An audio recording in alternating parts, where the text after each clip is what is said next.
สิ่งที่จะต้องเตรียมก็มีนะคะไข่ไก่3ฟองนะคะแยกออกเป็นไข่แดงกับไข่ขาวนะคะแยกออกจากกันแล้วก็น้ำตาลนะคะสำหรับไข่แดงก็คือ37 กรัม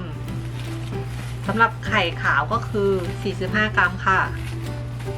แป้งสาลีอเนกประสงค์ค่ะนมจืดเนยนะคะขั้นตอนแรกนะคะเราจะตีไข่ใช้น้ำตาล37 กรัมค่ะ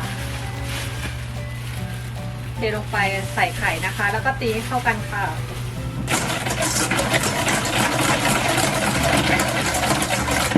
ก็ตีเข้ากันแล้วนะคะเดี๋ยวเราไปทำขั้นตอนต่อไปค่ะใส่น้ำตาล45นะคะค่อยๆใส่ไปทีละนิดนะคะไม่ใส่ทั้งหมดแล้วเราก็จะตีไข่ขาวค่ะด้วยเครื่อง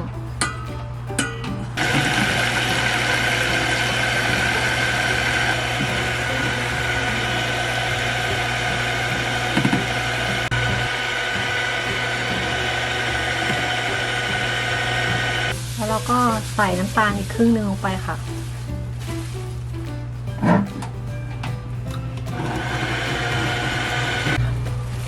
แล้วก็ใส่อีกที่เหลือลงไปนะคะ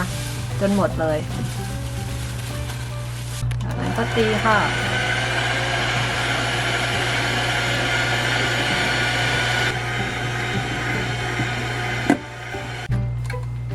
วิธีเช็คว่าได้หรือยังนะคะคือยกขึ้นมาแล้วก็สามารถเขีย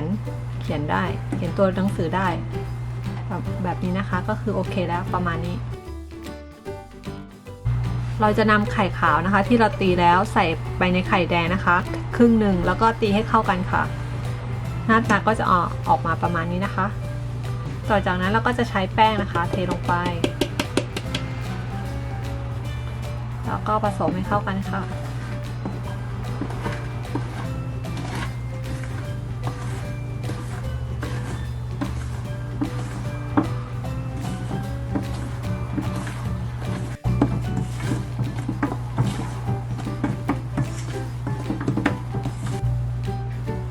พอเราได้แป้งแบบนี้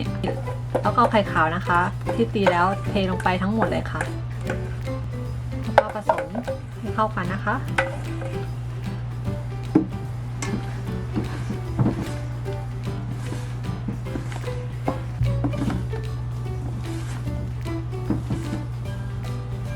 เสร็จแล้วนะคะพักไว้ก่อนค่ะไปทำขั้นตอนต่อไปกันค่ะต่อไปแล้วก็จะผสมเนยนะคะที่ละลายแล้วกับนม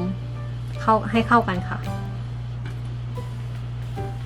เทนมลงไปค่ะแล้วก็เนยที่ละลายแล้วนะคะ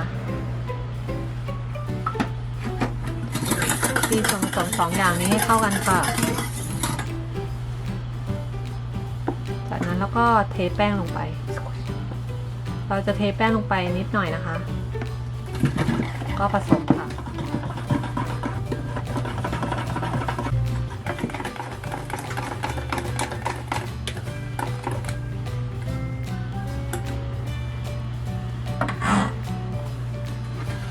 แล้วก็นำแป้งนะคะที่ผสมกับเนยกับนมนะคะเทกลับไปในถ้วยใหญ่อีกครั้งหนึ่งก็ผสมเลยค่ะ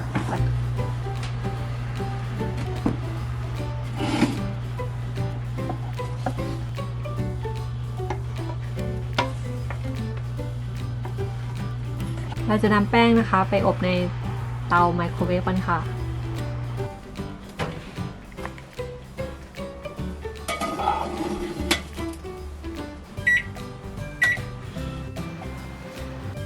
ใช้ไม้จิ้มลงไป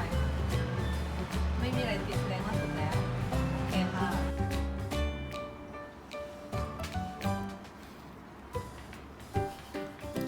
นะคะครีมสำเร็จรูปนะคะ400 กรัมน้ำตาล20 กรัมค่ะแข็งแช่น้ำแข็งใส่น้ำนะคะครีมลงไปนะคะ แ ตกแต่งหน้าเค้กด้วยผลไม้นะคะสับปะรดกับเมลอนค่ะผลไม้นะคะเดี๋ยวต่อไปทำชั้นที่2กันค่ะ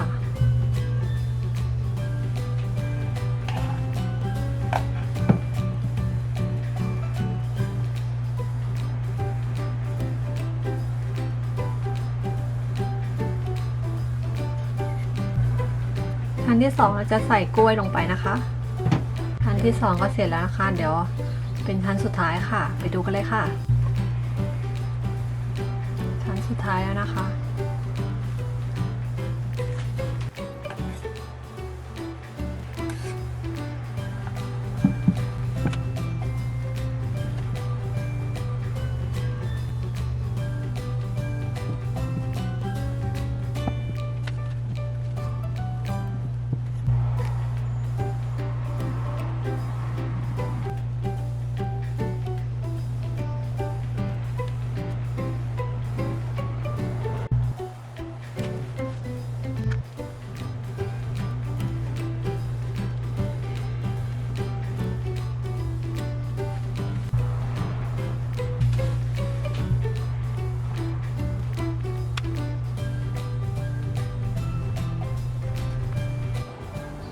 เมนูวันนี้ก็เสร็จแล้วเรียบร้อยนะคะพบกันใหม่คลิปหน้า